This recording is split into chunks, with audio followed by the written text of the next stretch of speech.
And we're back, people. We are back, your favorite.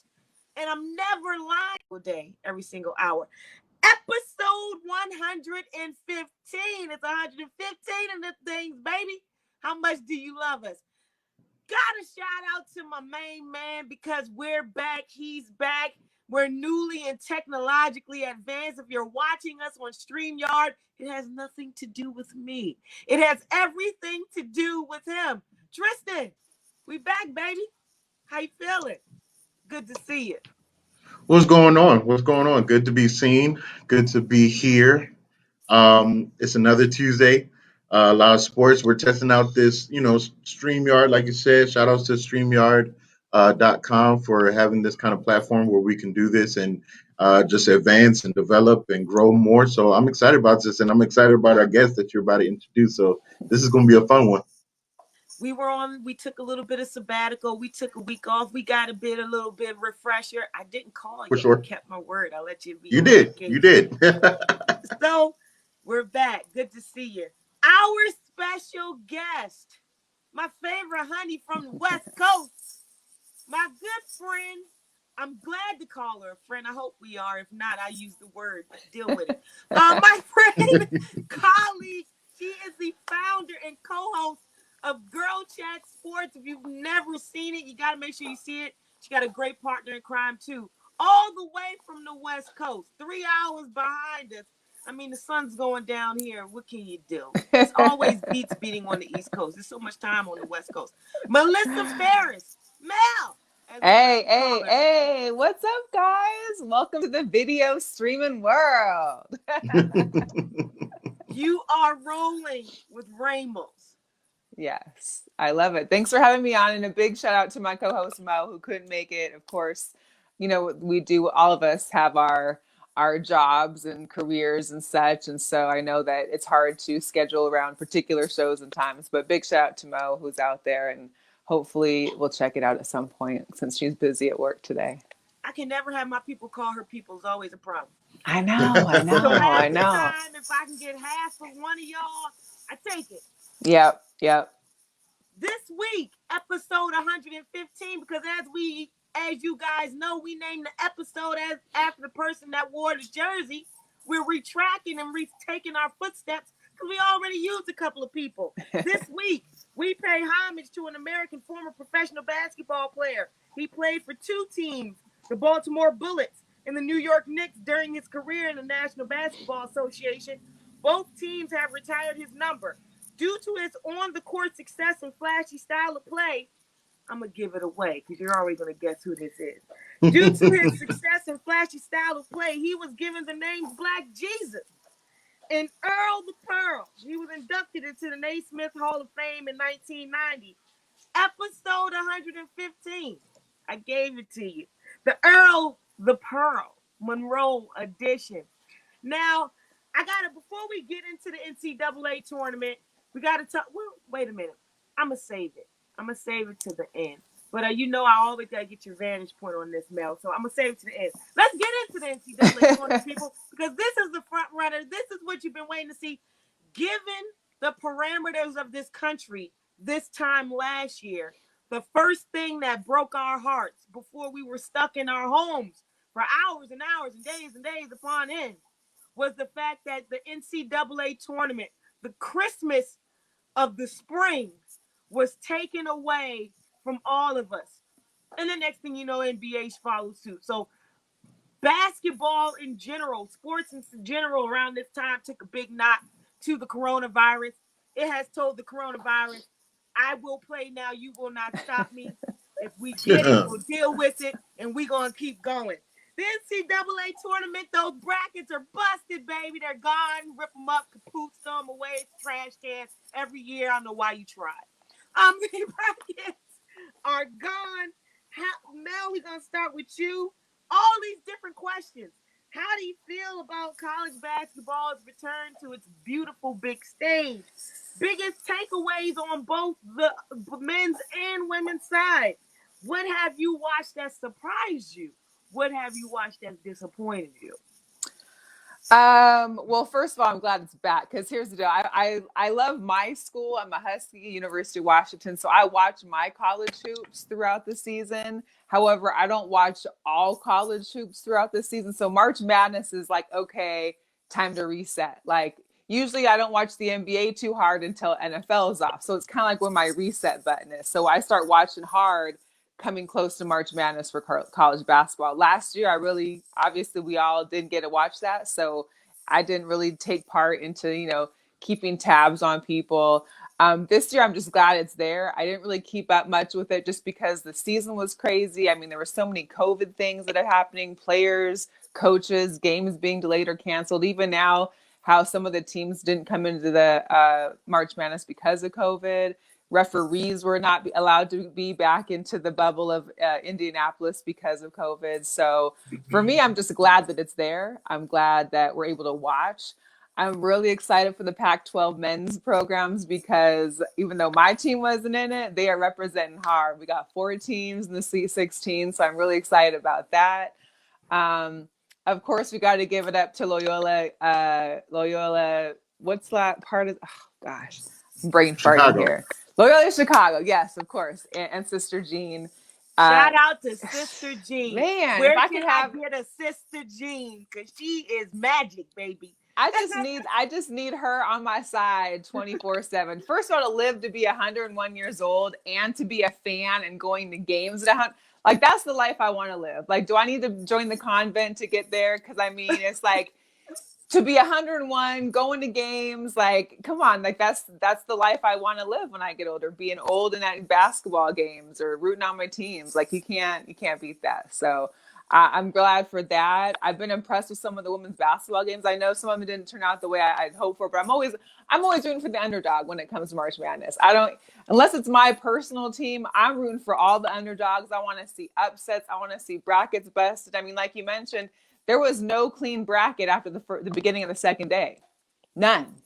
Not one. Like out of how Yep. many millions of brackets that were entered, there was none, which is insane, insane. So yeah, it's been a lot. It's been a lot to take in. I've kind of been, I've been stuck on, shout out to DirecTV. We all need sponsorships because that HD Sports Mix channel, you get 6 channels. Although I wish I could pick them, but I'm watching, 2 women's games. I got the Lakers game on now.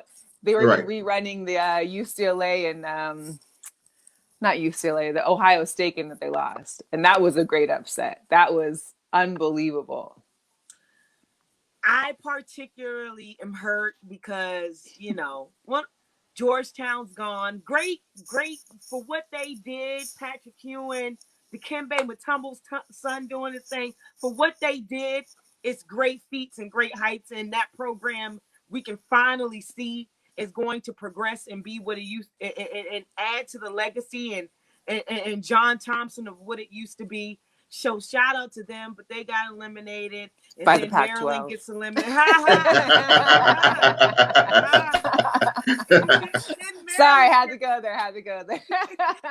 and then Maryland gets eliminated. So close to home, Yeah. it's been a Yeah. lot. Tristan, well, make sure you guys drop those questions down below. Make sure you talk to us. Make sure you talk to Mel, fellas. I did it for you again. And if you've been going and looking at the consistency of this month, because it's still Women's Month, then again, it's Yes, Women's indeed. Month every month because we just Hello. don't control March. We control the whole year, baby. Our guests have been women all month long. Beautiful, great women that add so much color and flavor to this sports broadcasting thing. And Tristan, as always, as you know, which I don't think you're caring, you're outnumbered, but it's okay. It's never a problem. It's never a problem. NCAA tournament, Tristan, how you feeling? Duke. If anything that you talk about is Duke, they are not in it. How weird does it feel? Well, you know what? I think a part of me was okay with it. And the reason why was because I think we finally got to be in a place where we could see some of these other schools, see some of these other players that normally wouldn't get to shine because like the Dukes of the world and the North Carolinas of the world, the Kentuckys, and all those the schools that you normally hear. Kansas being recently eliminated was something that was crazy. But we got to see these other schools that we probably wouldn't even hear about really kind of showcase themselves, showcase the players and what they can do on the floor. Normally I'm one to do a bracket. I have a group of friends. We like to do brackets and stuff and compare and figure out who's gonna do what. And for whatever reason this year, I said, you know what? I'm not gonna do a bracket. I don't. Just something told me just don't do it. And then as soon as Ohio State happened, I'm gonna call it the Ohio State gate. That's what I'm gonna call it, the Ohio State gate.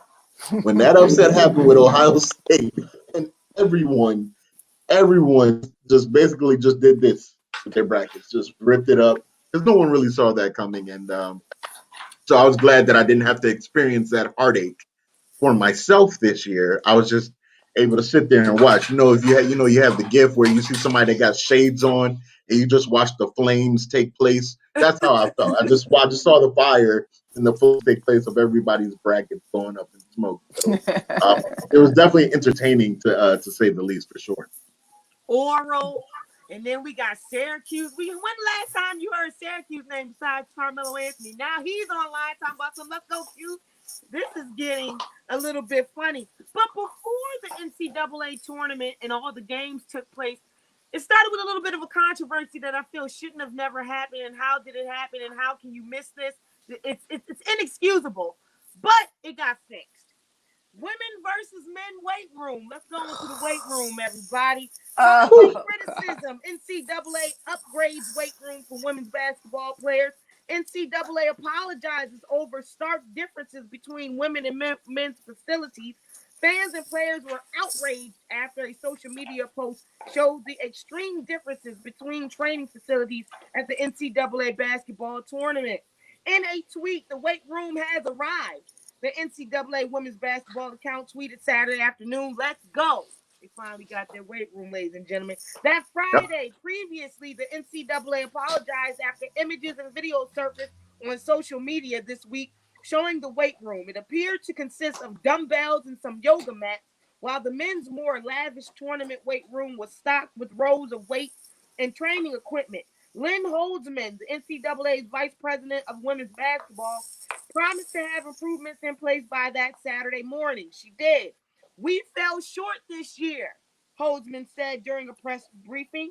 I've experienced when you don't have something that's the same, said Holtzman, a former college basketball player. This is also why it hit such a nerve with me.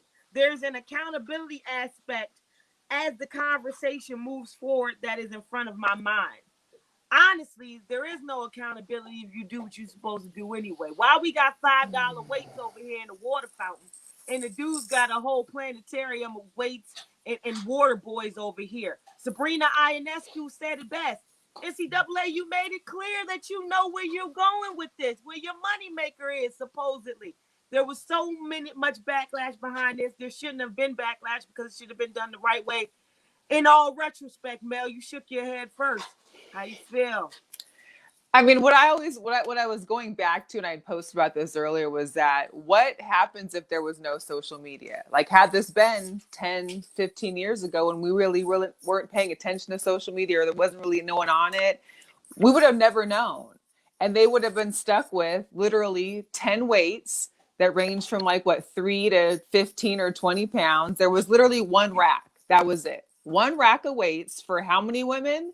And like maybe, 5 or 6 yoga mats. Because of course, all women just do yoga and Pilates. That's all we need it for. I mean, what are we doing? So had it not been for someone on the Oregon team being able to, be like, hey, here's what we're dealing with, versus, hey, here's what the men got, let alone the videos and the pictures of the food they were given that was different and the swag bags that were different. But that weight room, like, you're going to a competition and you're trying to take it seriously, and this is what you're given. And then they had the excuse of there being not enough space. And then she panned around and showed that across from the court they have practice on was a whole other half side of this ballroom area that they had. Like, you have the means, you have the ability. And I think initially for me, it was the statements that were coming from the NCAA in regards to and they didn't take accountability. They were like, "Oh, this is this is terrible, and we feel bad." And it wasn't so much we screwed up and we're making it right now. And I think that what bothered me again was the initial statement was coming from the vice president of the NCAA, who was a Yeah. woman, as if that was going to make it better. Oh, a woman acknowledging that. Oh, they've got, but she didn't even do it right. It took, I think, the president or somebody else. It took all the professional athletes chiming in to really make something change. No, they weren't doing any change just because of video. It was all the backlash from professional sports athletes and the national news radio, sports networks and stuff like that. They weren't Yep. going to change that had they not got that backlash. Mel, the most decorated athletes, and when I say this, because we forget to speak in general terms. It's not always about gender, as everybody makes it about, but the most decorated athletes have come from this tournament in your Diana Taurasi's, in things of Asia that nature. Wilson. I mean, Asia Angela Wilson Wilson, stepped up those on it types. too. NCAA as a whole, Candace Parker, Pat Summitt, because they've been saying every quote out the existence that she's had this whole time. Pat Summitt, Gino Auriemma, the dominance, the pure dominance of UConn, Swin Cash, Sue Bird, everything that's come out of there. The most decorated athletes, Rebecca Lobo, the most decorated athletes in the NCAA have not been men. They've been women. Why all these years later and still we still have a problem giving women and obviously it doesn't matter what stage, because the WNBA is supposed to be the biggest stage and we're still doing it on this level. Why is it so hard to give these women what they deserve and still years later? Well, for me, I think what was hardest is that we understand the huge debate on women's pay, professional WNBA versus the NBA. There's a constant discussion about that. I understand both sides. I know the revenue part of it. We're talking NCAA, right? So this is one whole organization that keeps the men and the women's leagues together. And we're talking about college students that really, they're just there to play and hopefully get some kind of accountability or a professional, be able to have have their own get on WNBA or go overseas or do something afterwards. If they're able to get these kind of rooms of equipment at their schools and whatnot, why is it they couldn't have had it to begin with for a tournament that shows off all these talents of theirs to be able to make it that far? Why would they screw over the women but allow the men to continue to have lavish? I mean, men had a lavish setup for their weight rooms. I just feel like, it's kind of like it always is. Like, women in sports always come second. And that's just how it is. That's how it's always been. I mean, unfortunately, we battle it. We continue to push that ceiling, but that's just always what it is that men will always, unfortunately, and men run most of these programs, men will always determine as to, oh, well, women don't make that revenue. Women don't bring the audience. Women aren't, are the greatest athletes. Women can't dunk.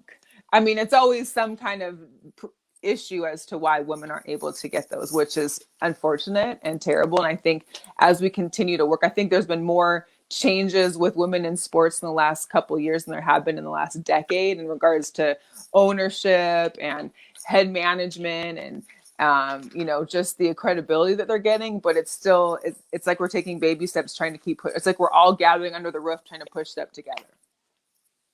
Tristan, you've been hearing this, not to make you the only man in the room, but you are. How has this affected you watching this play out? So when I initially saw the clip on Twitter, I thought it was a joke. Like I thought she was making a joke about the weights. And then when I kept seeing it grow, I'm like, y'all really put them in that kind of situation? Like the weights that were put there were a joke. I mean, those were like kid weights. Like kids can play with those weights. It wasn't anything significant. And I think one of the excuses I was hearing was like they were trying to say they were adjusting for the sake of space or whatever. But then when they panned the camera and you saw all this extra room with nothing in it, it was just like, well, so what's your excuse now? And I do agree. I think for the NCAA, which this is nothing new. I mean, what year have we not complained about something with the NCAA? Let's really think about that for a moment. Like there's a year has not gone by. I think if a year happens when the NCAA isn't getting complained, that means college sports isn't happening in general. So for that to come out, and my dad always says,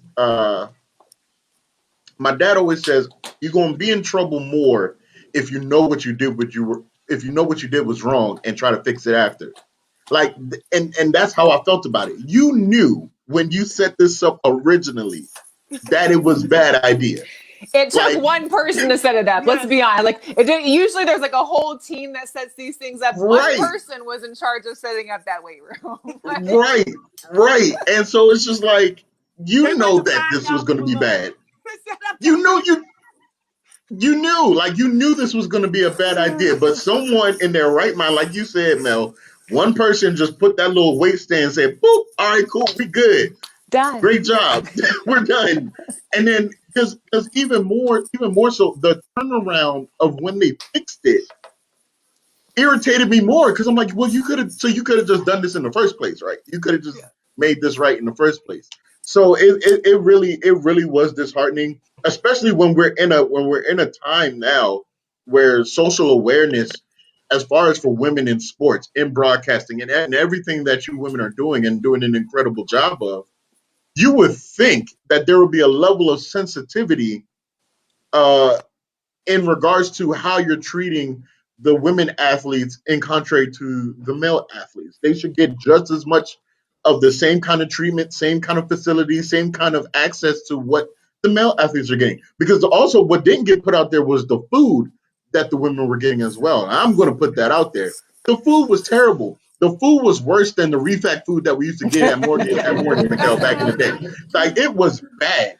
And then you look on the men's side and they're getting like gourmet meals and all this stuff. It's ridiculous. It's like these women athletes they got the scholarships that they got because they're the best lady players on the planet. There's women that can't do what these women do. Just like we said, there's men that can do the things that other men can't do on the court. It's the same thing for women. So I'm disappointed. I'm not going to put a triumphant, oh, they got it right, because it should have never been wrong in the first place.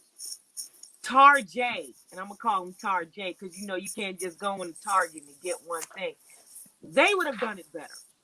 Anyways, you're tuned into your favorite sports podcast, Roam the Airwaves. You see the background, baby. It's Rolling with Ramos. I'm Mikkel. That's Mel. Say that a million times. And then that's Tristan. We are here. Make sure you drop those comments down below. The the Pearl Monroe edition. We slide so easily from the NCAA to the NBA because you got everybody playing NCAA. You got a couple people that can't play no more. This takes us to La La Land. We go to your side of town, Mel. The West Coast, LeBron James, Lakers star LeBron James is expected to miss at least several weeks due to the high right ankle sprain he suffered. The injury occurred early in the second quarter of Saturday's loss to the Hawks. The team announced following the game that James had a high ankle sprain and would be out indefinitely. James received x-rays on the ankle after the game.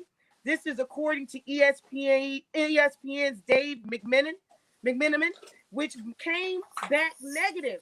On Saturday, James took to Twitter to express his frustration at not being able to play and pledged to be the back of on the court soon. He pledged to be back on the court soon. Nothing angers and saddens me more than not being available to and for my teammates! Exclamation point. I'm hurt inside and out right now. The road back from recovery begins now. Back soon like I never left. Hashtag the kid from Akron. James, who is 36, is among the league's MVP candidates. Of course he is. Averaging 25.8 points per game, 8.1 rebounds, and 8 assists per game. Before suffering the high ankle sprain, he had missed just one game this season. Talk about how he liked to take a break. Brother only missed one game. On Sunday night, the Lakers fell 111-94 to the Suns, dropping 28-15 on the season. James, alongside former Anthony Davis, because we all know he is not playing neither, was on the bench for the defeat. How big is this injury? Where does this put the Lakers? Is it enough to make a push to the finals again? Is that to me? I don't care who takes it. You go ahead, Mal. That's you. That's you. I mean, this is where it would be great to have Mo on because Mo is she will fight about her Lakers until the end. We discuss this on every podcast how her Lakers are doing, and there's always it don't matter, we'll still be in the playoffs, which I agree. I believe no matter what, whether they lose the rest. I mean, I don't know when the cutoff day is, but I feel like they'll be able to still get into the playoffs. They're in third place right now. I don't see them making some ridiculous fall. They have a couple big games this month, but other than that, I think they pay a bunch.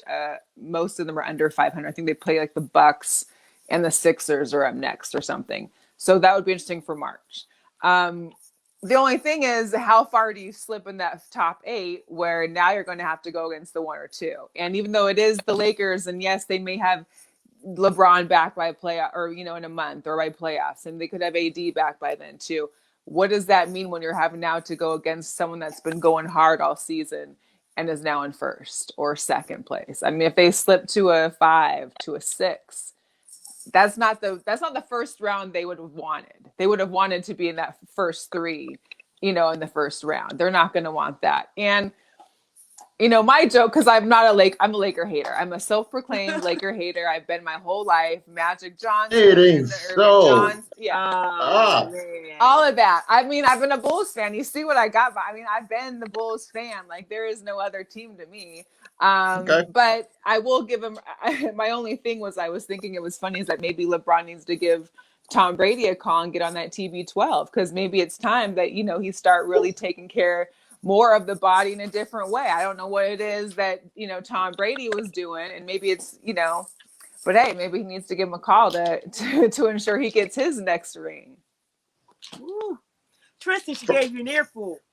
First of all, You not from the moment she said she was a Laker hater, okay, from the moment that she said she was a Laker hater, all I heard was wah wah wah wah wah wah wah wah. No, I'm kidding. But Mel, say it ain't so. Mel, come on, Mel, come You know how on. it is when it is when you grow up with siblings, and like my brother was always a Magic fan. Like he wanted to be Magic, until he had Rightfully a growth so. spurt and couldn't be like a point guard no more. But I was always a Jordan fan and a Bulls fan. And unlike most LeBron fans, I stick with my team. I don't Oh, follow the player. woo, So, woo. I was a Kobe fan, so and we're gonna he have this stuck to his conversation team. So wherever you can we want to have go. that. That's good. That's good, But I don't follow a player. I follow my teams. Woo. I can Woo. appreciate, like, I love LeBron off court. Don't get me wrong. LeBron off court, I love. Right. LeBron on court, that's Well, another story for me. Well, we listen, still working on your lottery picks out in Chicago, so Man, listen, listen. Okay, I'm I'm just not hoping gonna to go scrape there. to that number 8. That's all. I'm just hoping for 8th place. That's all I can do. I'm not even gonna go there. But in all seriousness, with with the Lakers and the situation that's going on with them. So when I saw that he was going to be out for a while, it did give me concern because the West isn't a spot where you can afford slippage. Like you still got to worry about the Jazz. I know people kind of up and down with the Nuggets because they're still losing games, but Joker is Joker, and it's nothing for Murray to just have a night where he just lights it on fire. I mean, we saw what he did. You still got to deal with the Trailblazers and deal with Dame Lillard. It's just a lot happening in the West, and the Lakers roster currently as it's structured is not built to have. It was barely built to have one of them out. Now you got both of them out. So you leave the cupboard very bare. Now, when you think about who else is out there on the floor, now I understand that Shooter's there, but Shooter is not LeBron. Okay, his vision isn't what LeBron is. He was a good compliment. Now, I can say this, but I know if anybody was to listen to it, they would say, "Well, hindsight's 2020," because this is one of the situations where I didn't want Rondo walking out the door. This is one of those moments. This is one of those moments where I felt like it's either we keep Dwight and lose McGee, or lose Dwight and keep McGee. Like it was one of those, but we couldn't afford to lose both of them. These are the moments that I was afraid of is that if there was a time where AD and LeBron was going to be on the floor, then what you're going to do? Because there's no real legitimate enforcer defensively. Marc Gasol is not what they thought he was going to be. I think he was still partying with Toronto. I think he's still there in his head, partying in Toronto for that championship that they got over there. So Marc How many Gasol years is ago not. was that? He's in what? How many years ago was that? I mean, exactly, but it just seems like that's where he's at. So it's like we're dealing with that aspect that we don't have the enforcer. So now we're missing AD on that aspect. And now with LeBron, Mister I can do everything, he kind of, he covers a lot of fault flaws for the Lakers. So now we're asking them to go. What is he out for, like 3-4 weeks? So Yeah. we're basically asking them between for maybe a 6 to 8 game span to kind of hold down the fort. I mean, I don't know, I don't know how that's going to look for Lakerland. And then you go, I'm not right now. I'm not even concerned about them having a lower seed going into the playoffs. I'm worried that they may not even have a chance to play in, depending on how these injuries are. And then my concern in that aspect is if they're threatening to not be able to play in, now are you rushing back AD or are you rushing back LeBron to keep the ship afloat so that you can get into the playoffs? So these are the moments where those veterans that we lost, we probably shouldn't have lost. But again, hindsight's 2020. We didn't expect the AD's kind of due to miss some games for injury. He's kind of due for that throughout his career. He's always missed some time. But you wouldn't expect the Iron Man, LeBron himself, to have an injury and be out for this period of time. And maybe he does need to go see Tom Brady. But I just say, I got to defend my man LeBron because he's wearing purple and gold. But maybe he does need to see Tom Brady with that TB12. Speaking of veterans that can still get it done, we got to pay homage to Chris Paul, 10,000 assists. Hey, brother. Point Always guard, respect him. the true point guard.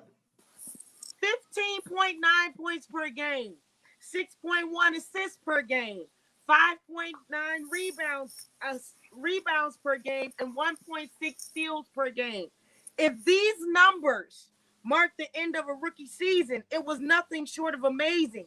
Ladies and gentlemen, these numbers came from Romello Ball, who's making Michael Jordan look like one hell of a guy in the front office. How many years did it take? Anyway, according to Adrian Wojnarowski, he is expected to miss the rest of the season with a fractured wrist. How unfortunate. Go ahead, Mel. You can take that. It is unfortunate. I feel like that kid was going to outshine the whole family. I mean, he is something else to watch. He's something else. I mean, let's be real. The whole family knows the game. They were brought up. They were basically birthed it. They were fed it as an infant, and they continued on through it. Yep. Props to father and mother, not just LeVar. We got to talk about the mom because she played a key role in these kids' lives as well. But I think LaMelo, I think we all saw he was probably going to be like a rookie of the year. Now we're not going to see that happen most likely. So it's unfortunate for him. Unfortunate for the team. I mean, it's just sad that, but there's been so many injuries. Like I saw some update today and it was like a scroll through of all the injuries of all the players that are out right now. And it's like, okay, I hadn't even realized, maybe because I hadn't watched the Warriors game, but I didn't realize that Steph was out.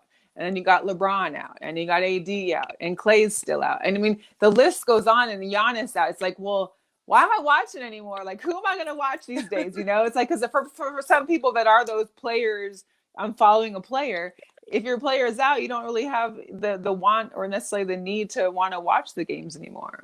How bad is this for the rookie aspect? Because we went through what we went through last year, and it was a cut of the season. We couldn't even make the decision of rookie of the year. I would pick John Morant. I'm sorry. For sure. Great, whatever.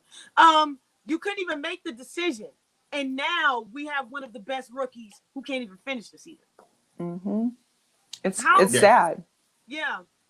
Well, because you also had Zion. He got hurt early on in the year last year, and then he was out for not being able to get Rookie of the Year. And then, of course, the season ends and was suspended and then comes back in a bubble. And it's like, history is going crazy over 20 and the whole 20s. Well, I don't hope it doesn't continue into 22 because so far it's like everything is a history breaker right now.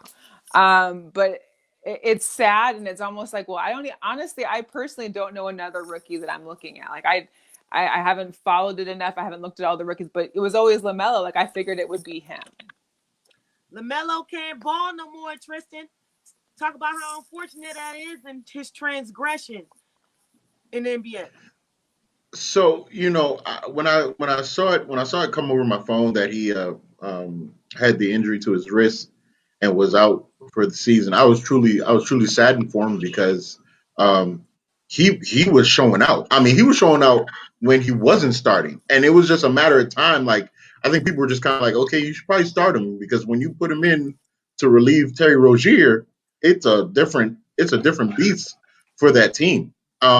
He legitimately makes the team go. He's made people that were no names household for Charlotte, and um, I give credit. I give a lot more credit to LeVar Ball um, than we really have in the past because he called it. He said, I can't remember on whose show he said it on, but he said LaMelo would be his best son. He said he would be the best one out of the three because he just has all the gifts, but he has all of the aggression. He said he has his tenacity, his kind of nasty streak to want to give it to the guy, and as Lonzo is gifted as well, but everybody sees Lonzo is kind of cool, calm, and collected. That's always been Lonzo's kind of his thing. So we're now seeing LaMelo be the aggressor and still have all of the gifts. Think about it like this: he was playing overseas. He was shooting 25% from three. He's rookie season. He's been shooting between 38 to 42% from three in his rookie year. Like he definitely was like the lock for rookie of the year. I know Mel said she wasn't sure like who else was there because it was all about LaMelo. I think Anthony Edwards probably will end up Yeah. getting it from for Minnesota because he is a high flyer. I mean, this is like I call Anthony Edwards Dwayne Wade 2.0 because the skill is there, but the sheer power that he has when he gets up and he throws it down, Dwayne Wade didn't have quite that kind of power. He still had the same. He had the bounce and everything, but not that kind of power. And this kid's I think he's only like 19 years old. Like this dude is a stud. So if he keeps tearing it up, I know he had a 40-point game the other day. If he tears it up for the duration of the season, you kind of got to give it to him, but it was definitely Lamelo's to lose, and I felt bad that he got hurt. It's crazy because I was one of those people telling LeVar Ball to shut up, get in the back, let your Yeah, kids do it. Now yeah, I actually I'm want to hear guilty. what he has to say. He's nowhere to be found, and he's on a milk carton, and I'm looking for him. I feel like he's just sitting back saying, "I told you so." Well, continue to say that where you are, but you know what I'm saying. I'm looking forward to talk to you. But anyway, But where are them shoes at though? We don't see those Where? shoes nowhere. and Okay. they should be out now. What one of them actually doing right now? And wasn't it like $500 or $600 too? Like Yes. who's paying? Yes. You might actually sell them now. I added one more thing on this thing, and I figured it was only right to do this. The Houston Rockets. Shout out to DC because the disparity of whatever you thought that trade was going to do, you suck and they suck. So hey. Anyways, Houston Rockets 20 straight losses. The Rockets are now 11-30. I genuinely feel for Steven Silas, a good guy who patiently waited years for his chance and has to endure a nightmare first season in Houston. That was a tweet by David Aldridge. We all know black coaches get the short end of the stick. He gets an opportunity. This is what happened. It may not happen again because of what's going on. How unfortunate or fortunate is it to be watching Houston go through his woes? Are we looking at James Harden as he waves goodbye? And how much did he leave him hanging? I mean, I don't think it was really James Harden leaving him hanging. I mean, that they've been tossing people off the Rockets boat for the whole season. Like it's like they're trying to tank now, and you might as well go for something else and do a whole rebranding year next year. I mean, you can't feel bad for Houston the way that they were like just letting people out. Like, oh, you want to go? Yeah, here, sure, let's find you a trade. Like, we don't need nobody. We're just gonna, we'll pick up some guys at the grocery store later to play tonight. What the hell is wrong in Houston? We're going to talk about some more Houston news later. But like you say, Tristan, all the time, Houston, we got a problem. I don't know who wants to play in this team in Houston because it is not the Wave. As we Yeah, end this NBA segment, let us say rest in peace to the great Elgin Baylor. We will never forget you. We will never let you go. Thank you for all your contributions to sports. Thank you in general to what you did for the National Basketball Association. absolutely. Mel, this is where, before we get into the bad news in Houston and we finish this show, this is where I see your 12th man in the background, and it's very weird. I know you guys got a lot of trouble with me being a Washington football team lover and also loving Seattle Seahawks. I don't care. That's Confirm okay. me. Blah, blah, blah. Anyways, tell us what's going on in Seattle. How you feel about it? We say Russell Wilson will never be out of a Seattle uniform. We can't see him outside of it. He's trying to shake some things up. What will happen in Seattle? Will Pete Carroll be able to turn this thing around? Will we get some defense back again? Will they give Russell Wilson the weapons he deserves and not have to run for his life every week? Well, I know we just re-signed Benson. Iwama. He's played for the Raiders and whatever, and the Cowboys. They re-signed him. They also just signed the guy from the Niners too for defensive. But the thing is that we all have known for the 9 years that Russell's been here that the offensive line has sucked. It was defense, running backs that got us to a championship twice and won one. We won't even talk about the mishap. You know, you know what I mean? So it's like it wasn't all. We've never had a great offensive line. So the fact that he wanted to bring it up in a talk show about something that we already know, but now you're gonna, if you do go back to Seattle, you got to face a locker room full of guys that you personally weren't bashing, but that you're trying to make as your fallout for wanting to leave. You're not saying, hey, you know what, it's time for me, but you just got paid and you could have addressed this in-house. Maybe he did, maybe he didn't, maybe he didn't get the response he wanted. But then today's news was Russell wants AB. Well, if Russell wants an offensive line, Russell shouldn't want AB. That's like, what do you really want? Are you just trying to throw things out there to see, like, okay, it's kind of like your boyfriend does you wrong and he's trying to do whatever he can to keep you. Oh, you want this? I got you. You want this? I got you. Because the girl's like, well, I'll take this if you're going to keep giving me stuff. Like, fine. So is he just tossing things out there now to see what he can get to keep him? Or are we going to try and figure something else out? Because we can't play this game all the way into next season. Like there needs to be a decision made in the front office. Like, okay, yes, we are going to trade you, or no, we're not. I mean, I know Pete Carroll turned down the whole Chicago offer, which was literally the entire city of Chicago. They were handing him like, here, take everything and just give us Russ. And we turned that down. So I don't think there's going to be any bigger offer than that, other than maybe like Jets, or I don't know who else had that many first round picks or had higher up first round picks. Because I think that's the only reason we would ever trade is if we for sure got a high end quarterback recruit, because we have Geno Smith as our backup. Yes, yeah. Geno Smith still plays, and yes, he still plays on Seattle, but he hasn't because we have Russell Wilson. So the fact that we have him as the only quarterback on our roster is a little disheartening, I must say, because I just can't. So, it's unfortunate because I feel like that's going to cause a little bit of conflict within the locker room come training camp. If he does come, I also feel like Seattle is his home. Like, he loves Seattle and he said that, but it's kind of like, well, what's going on? Like, is this a Sierra move? Honestly, I've kind of put blame on some of the losses and through our season on Sierra. Not her personally, because I love Sierra. I love them together. I love their union. I love their children. However, there was a lot of promotional items that took place that happened on games that we lost. So, Sierra's birthday. The Khloe Kardashian glow? Oh, my God. Listen, Sierra's birthday was against our first loss in Arizona. The Halloween Busta Rhymes, Janet Jackson video that got released to them, too, was the day before our second loss. Like, everything coincide with a loss to Seattle.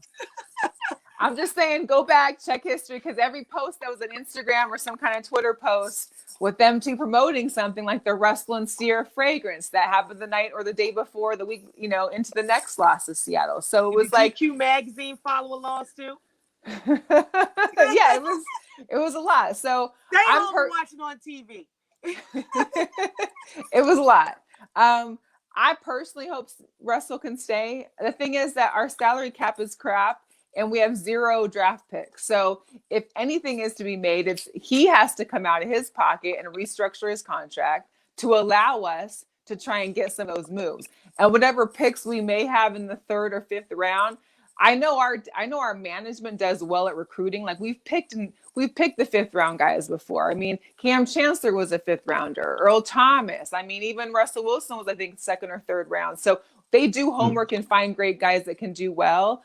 But it's more so, will we actually draft offensive line guys? Because every year we get like 30 tight ends and about 25 running backs, which we never use. So it sounds like a guy that's not used to speaking up for himself. Now he's speaking up for himself, and that's just all over the place now. It's like no direction in the anger.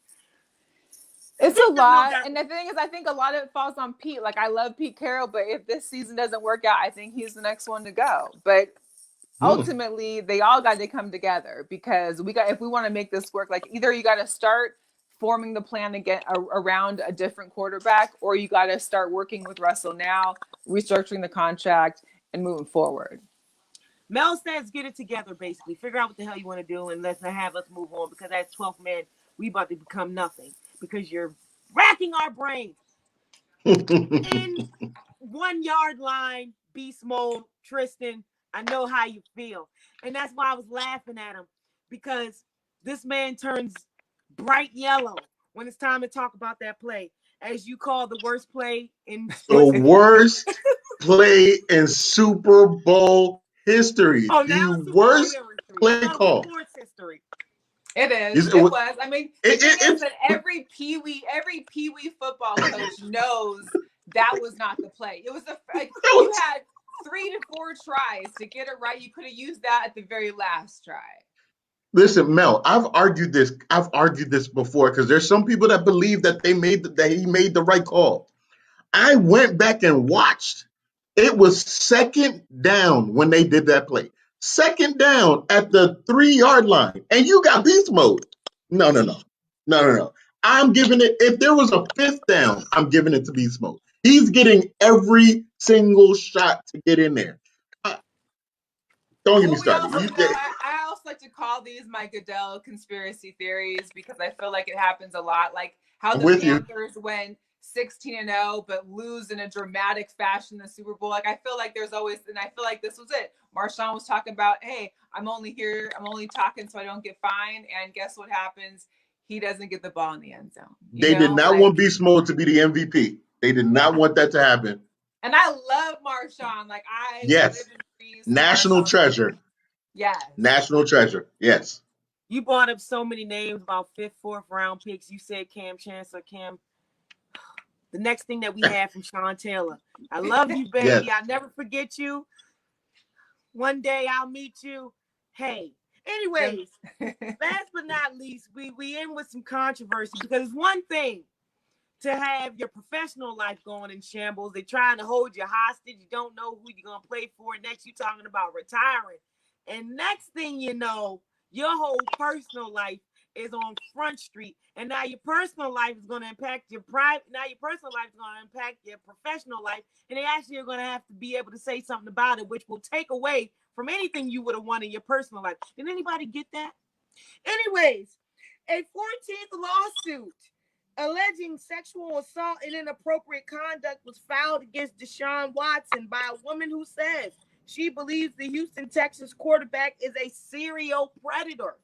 The lawsuit, which was filed Monday night and appeared on the Harris County District Clerk's website Tuesday morning, alleges that Watson assaulted and harassed plaintiff by exposing himself to her and touching her with his penis.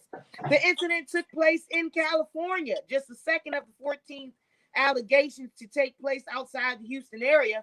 Watson has denied any wrongdoing, and his attorney, Rusty Hardin, said Friday that the allegations against the quarterback are meritless. I have never treated any woman with anything other than the utmost respect, said Watson in a statement he posted on Twitter March 16th.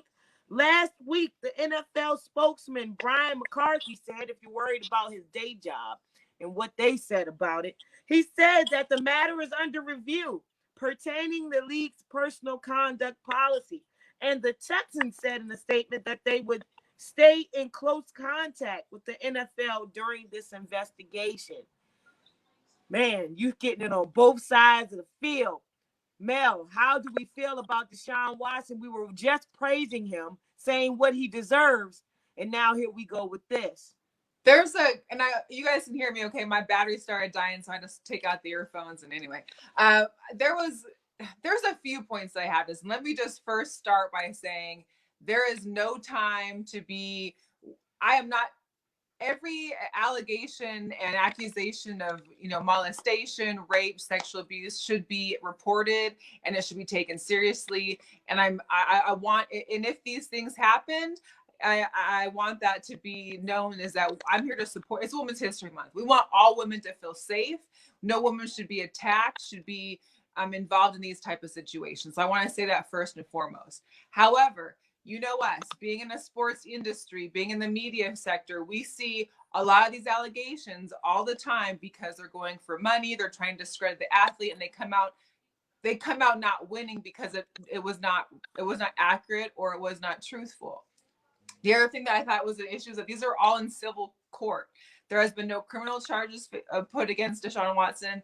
There's been no police reports against Deshaun Watson. So it's kind of like, I want to keep from making any kind of judgment, but with there being no criminal and no police reports, it makes it hard to wonder what's really happening. Plus, Deshaun's already said, like, hey, I haven't done it. He's got a great attorney, I've heard. Most athletes at this point would have been like, here's the money. You want to settle out of court? Fine. Here, let's do that.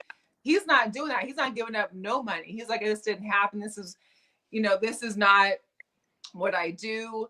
I did hear some reports today about him saying, about the attorney of his saying that all interactions were, what's the word I'm looking for? That they were consensual.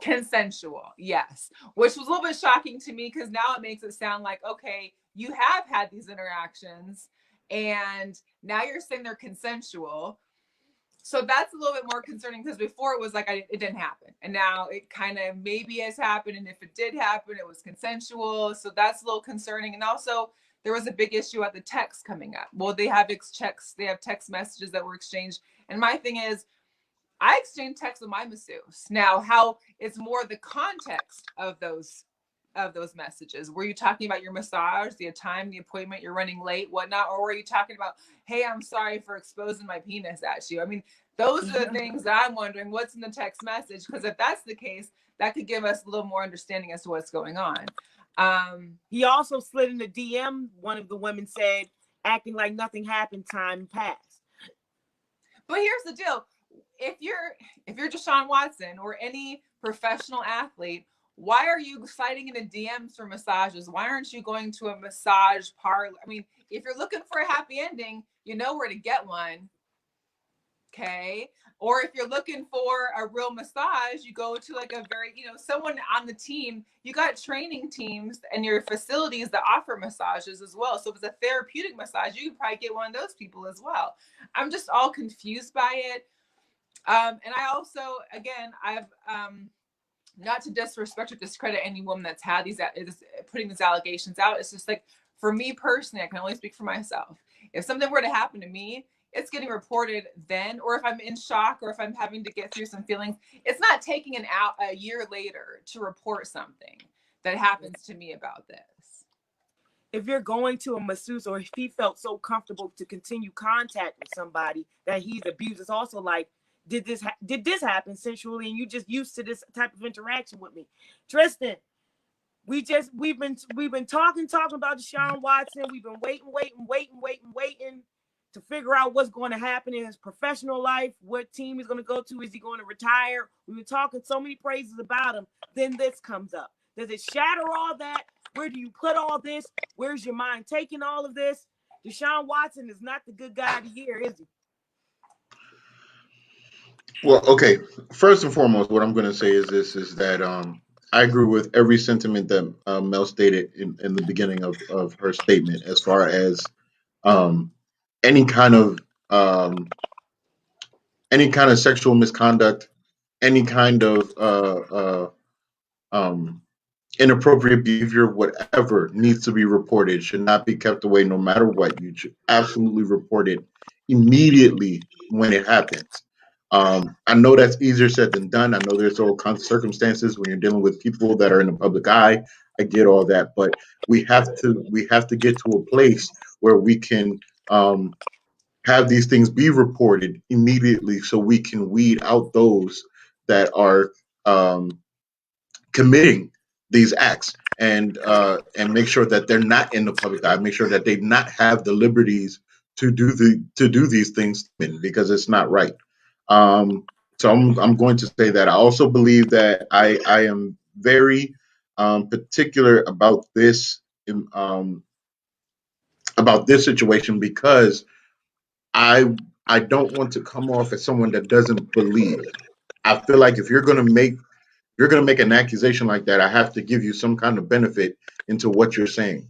And so everybody is due for their time in court. Everybody is due for their time to say what they need to say. So I'm going to state that as well. What's bothering me about this situation is the fact that Deshaun Watson, being one of the up and coming, if not already, superstars of the NFL, and someone that, from what we've known in a public aspect, has been kind of squeaky clean, if you will. No off the field issues, even in his times at Clemson or what have you. We never heard anything about Deshaun Watson and him being an upstanding guy. I think the thing that bothers me about this situation is the fact that the attorney is close friends with the Texans organization, is the fact that the initial accusation that came out was first originally found out through the Instagram post by said attorney and not through the news airwaves or anything of that nature.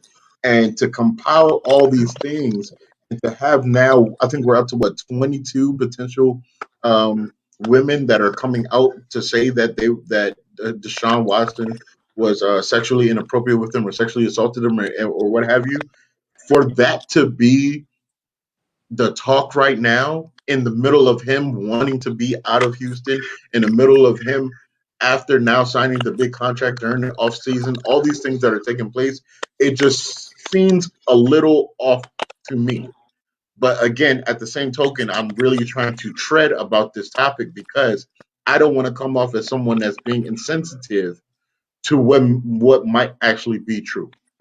Sometimes they say when you get to know your heroes long enough, you know them long enough, they become a villain. And we too many times now we've seen that where guys that have been put in the public eye that are quote unquote idolized have failed the public and have shown their flaws and have shown to not be the people that we thought they were. And so I'm hoping it's not the case, but I'm also hoping that whoever felt anything or whatever was going on, I hope that the truth comes out. I hope that justice will be handled appropriately for whatever truth may be, either way, either side. I'm hoping that that's the case. It's just so unfortunate.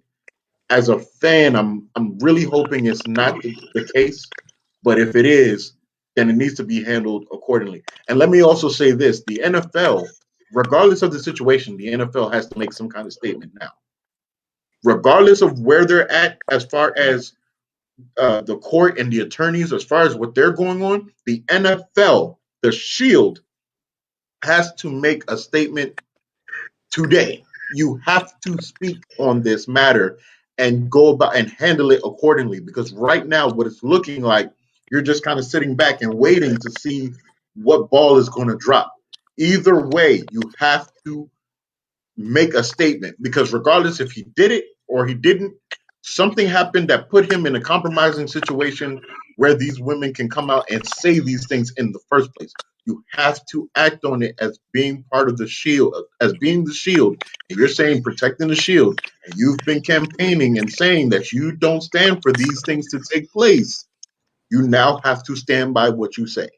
So that's my take on that. Easier said than done. We're talking about the National Football League. I just think one or two incidents, one or two accusations turning to 14, 16, 17, we might Right, have a problem. right. Anyways, this is a wrap.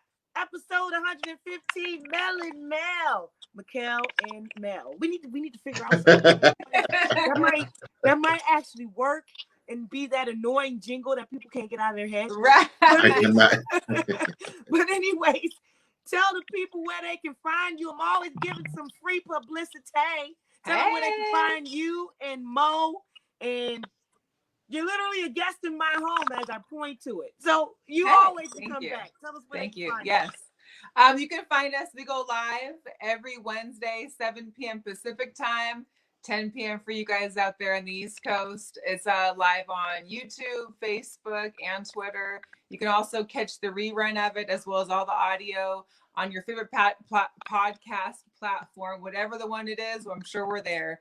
You can find us at Girl Chat Sports, as seen here on the video. On Instagram, Twitter, and Facebook, we have a Facebook page as well as a Facebook sports group. You're welcome to join, just to join in and join in the fun. And I'm going to say it like I say it every week, and I don't care if it does not rhyme, it is still mine. I am Mikkel, like Kevin McHale. Tristan, vacation's over. I'll see you next week, baby. 116. 116, we in there. America, it's been real. I hope you like this new little shindig we got going on. Tell us what you think about it. Peace out. Peace.